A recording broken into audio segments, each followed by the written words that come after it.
₹50,000 अट रद्द। नियमित कर्जधारकांनाही 2 लाखांची कर्जमाफी। विधानसभेत मुख्यमंत्री देवेंद्र फडणवीसांची घोषणा।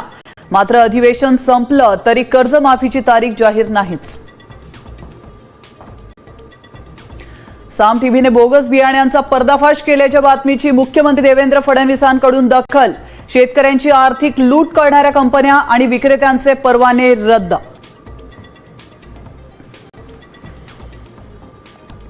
राज्यात दूध भेसळीचा मोठा पर्दाफाश। संभाजीनगर, लातूर, परभणीत एफडीएचे छापे।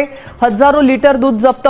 भेसळखोरांना मृत्यूदंडाची शिक्षा देणार। विधानसभेतल्या प्रश्नावर अन्न आणि औषध पुरवठा मंत्री नरहरी झिरवळांचं मोठं विधान।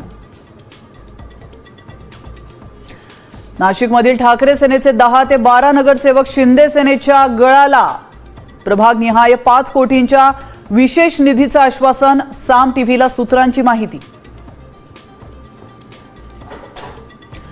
राम मंदिरातल्या चोरीवरून टीका करणाऱ्यांच्या सहकार्यांनी सिद्धिविनायक मंदिराची दानपेटी लुटली।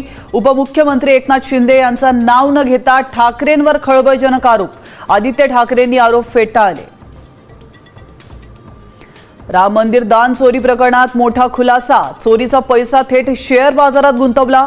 तपास यंत्रणांनी 30हून अधिक बँक खाती गोठवली। सूत्रांची माहिती।